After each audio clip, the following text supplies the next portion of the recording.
Story with Binaca. सुनिए कहानी Binaca की जुबानी। तो लीजिए, हाजिर है पिण्याकगंद और लुब्धक सेठ की कहानी।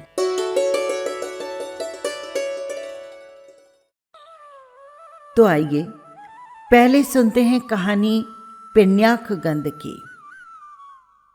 जिस समय की ये कथा है, उस समय कंपिल्य नगर के राजा थे रत्नप्रभ। उनकी रानी थी विद्युत प्रभा। वो बहुत ही सुंदर और गुणवती थी। यहीं पर एक जिनदत्त नाम का सेठ भी रहता था। जिन धर्म पर उसकी गाढ़ी श्रद्धा थी। अपने योग्य आचार विचार इसके बहुत अच्छे थे। राज दरबार में भी इस सेठ की बहुत अच्छी पूछ थी और बहुत मान मर्यादा थी। यहीं पर यानी कंपिल्य नगर में ही एक और सेठ रहता था, जिसका नाम था पिण्याकगंद। इसके पास कई करोड़ों का धन था, पर तब भी वो निरा मूर्ख और बड़ा लोभी था, कृपण था। वो न तो किसी को एक कौड़ी देता और न स्वयं अपने आप पर ही खर्च करता। वो अपने धन को खाने पीने या पहनने में भी खर्च नहीं करता। मतलब ये कि इसके पास सब सुख की सामग्री थी, पर अपने पाप के उदय से, या यूं कहो कि अपनी कंजूसी से, वो सदा ही दुख भोगा करता। उसकी पत्नी का नाम था सुंदरी।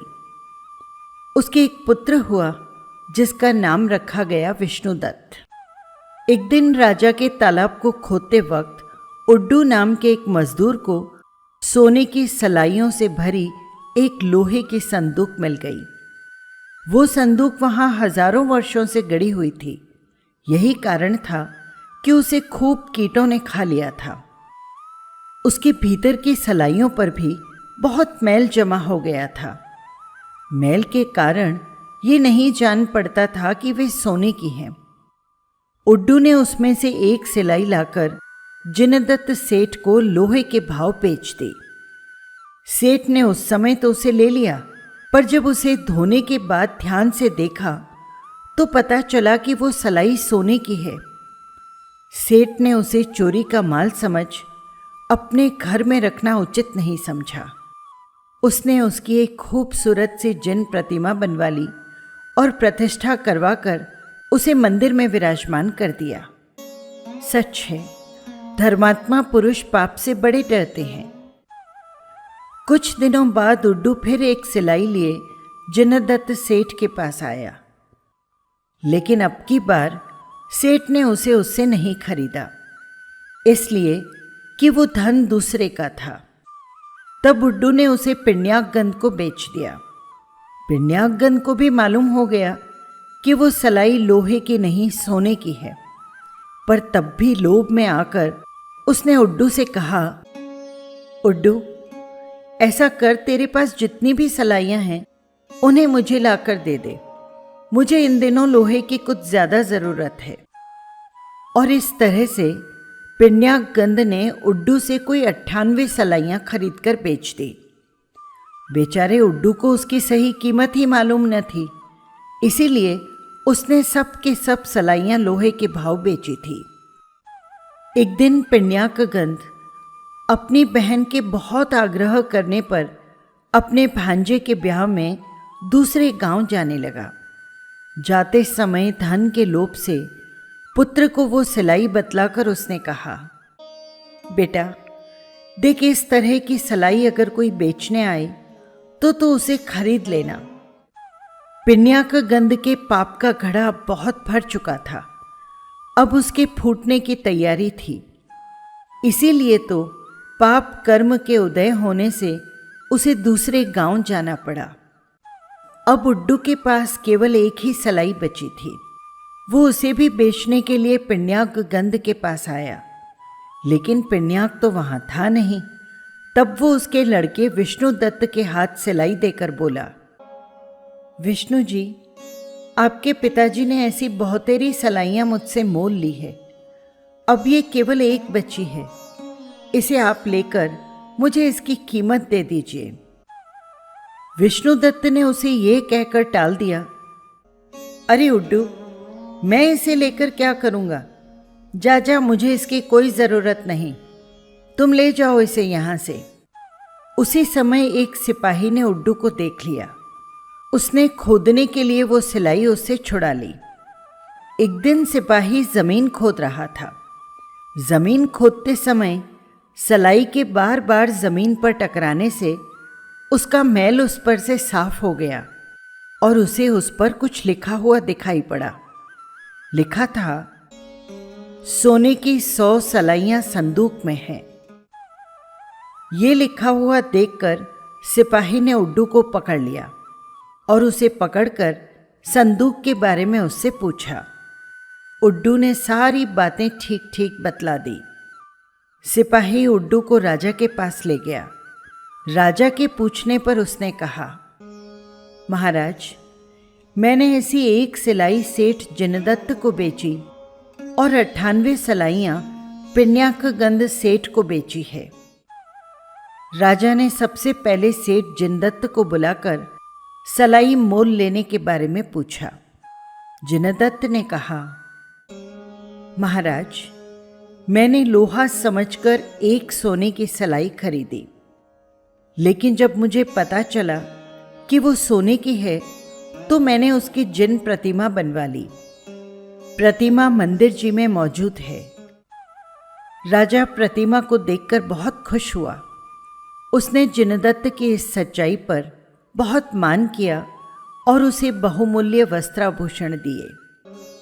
सच है, गुणों की पूजा सब जगह हुआ करती है। इसके बाद राजा ने पिण्याकगंध को बुलवाया, लेकिन वो घर पर न होकर गांव गया हुआ था। उसके न मिलने से राजा को और भी अधिक विश्वास हो गया। उसने सोचा, मुझे लगता है कि इसने जरूर राजधन धोखा देकर ठग लिया है और यही कारण है कि इस वक्त वो गांव छोड़कर चला गया है।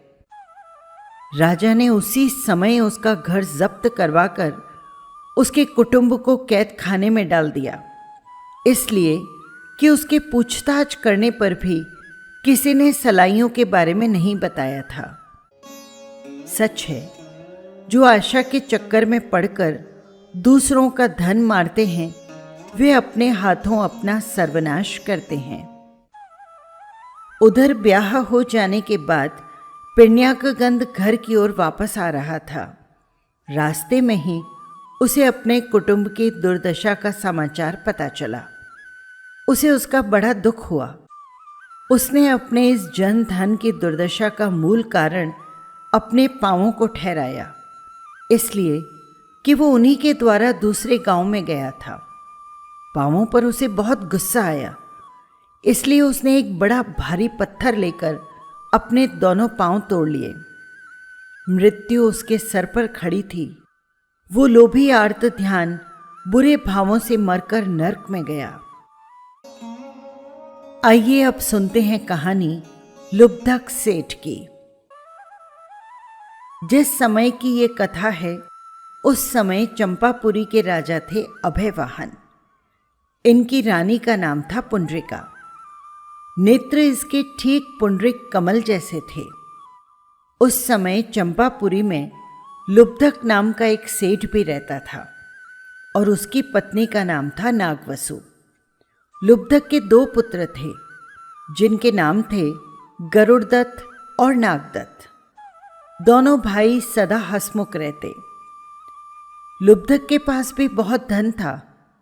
उसने बहुत कुछ खर्च करके यक्ष, पक्षी, हाथी, ऊंट, घोड़ा, सिंह, हिरण, इन सब पशुओं की एक एक जोड़ी सोने की बनवा ली और इनके सींग, पूंछ, खुर आदि अच्छे अच्छे बहुमूल्य हीरे, माणक, मोती से जड़ाकर लुब्धक ने देखने वालों के लिए एक नया आविष्कार कर दिया।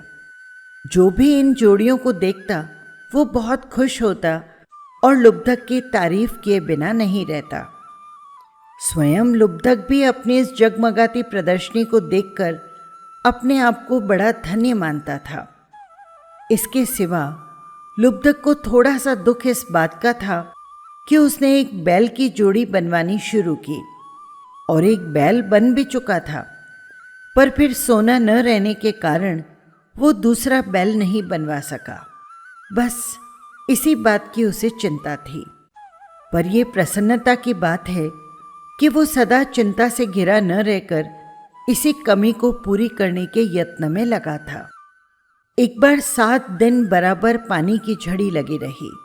नदी नाले सब पूर आ गए, लेकिन कर्मवीर लुब्धक ऐसे समय में भी अपने बैल के लिए लकड़ी लेने स्वयं नदी के पार गया और बहती नदी में से बहुत सी लकड़ी निकालकर उसने उसकी गठरी बांधी और उसे अपने ही आप सिर पर लाद कर लाने लगा। सच है, लोभियों की तृष्णा कभी किसी से नहीं मिटती। इसी समय रानी पुंडरिका अपने महल के झरोखे में बैठी प्रकृति की शोभा को देख रही थी। महाराज अभयवाहन भी इस समय वहीं पर उपस्थित थे। लुब्धक को सिर पर एक बड़ा भारी लकड़ी का गट्ठर लाद कर लाते देख रानी ने अभयवाहन से कहा, प्राणनाथ, जान पड़ता है आपके राज्य में ये कोई बड़ा ही दरिद्र है। देखिए ना, बेचारा सिर पर लकड़ियों का कितना भारी गट्ठर लादे आ रहा है। दया करके इसे कुछ सहायता दीजिए, जिससे इसका कष्ट दूर हो जाए। ये उचित ही है कि दयावानों की बुद्धि दूसरों पर दया करने की होती है। राजा ने उसी समय नौकरों को बुलाकर लुब्धक को अपने पास बुलवाया। लुब्धक के आने पर राजा ने उससे कहा, जान पड़ता है कि तुम्हारे घर के हालात अच्छे नहीं।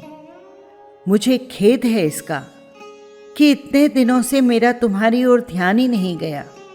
अस्तु, तुम्हें जितने रुपए की जरूरत हो तुम खजाने से ले जाओ, मैं तुम्हें एक पत्र लिख देता हूं। ये कहकर राजा पत्र लिखने को तैयार हुए कि लुब्धक ने उनसे कहा, महाराज, मुझे और कुछ नहीं चाहिए, किंतु एक बैल की ही जरूरत है।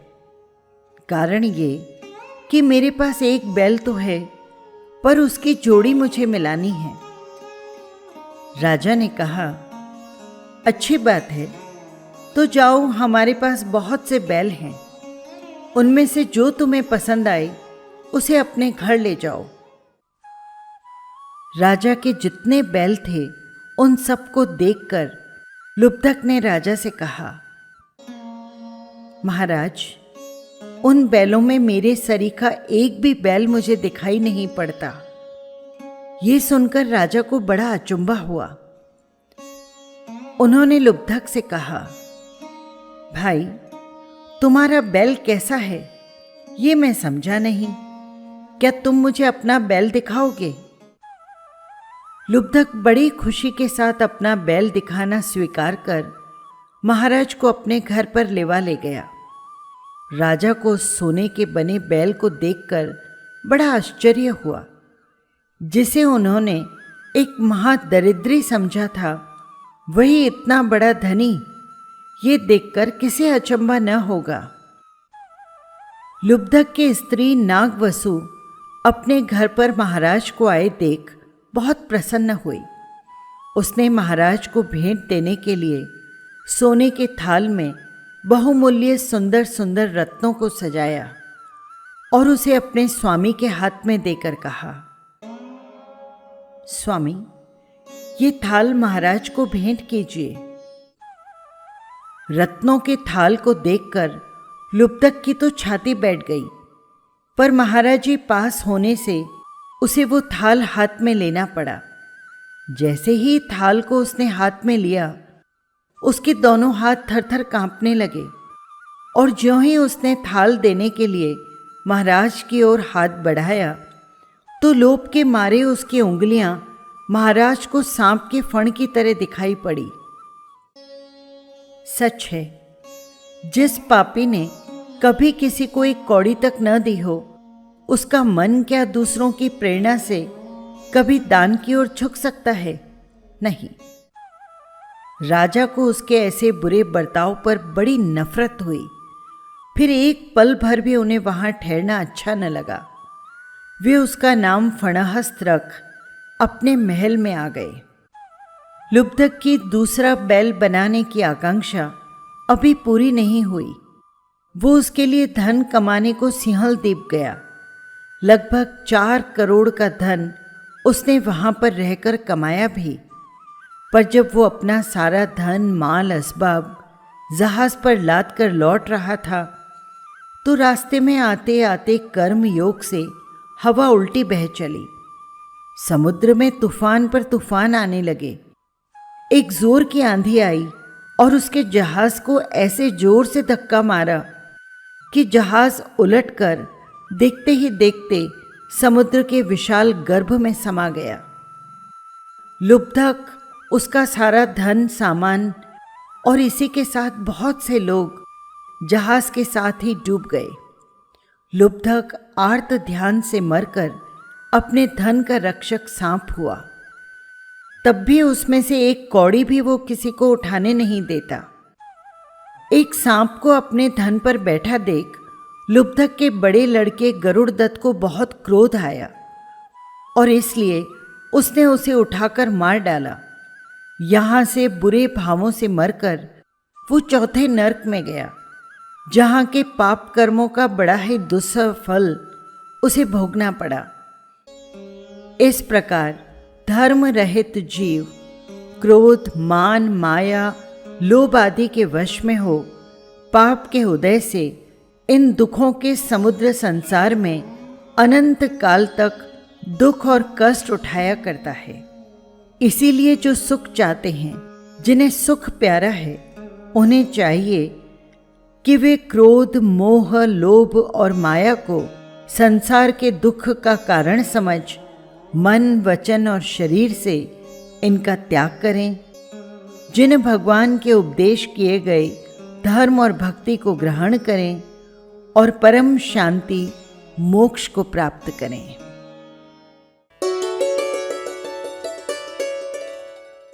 बस यही थी कहानी। आपको कैसी लगी कमेंट बॉक्स में ज़रूर लिखिएगा।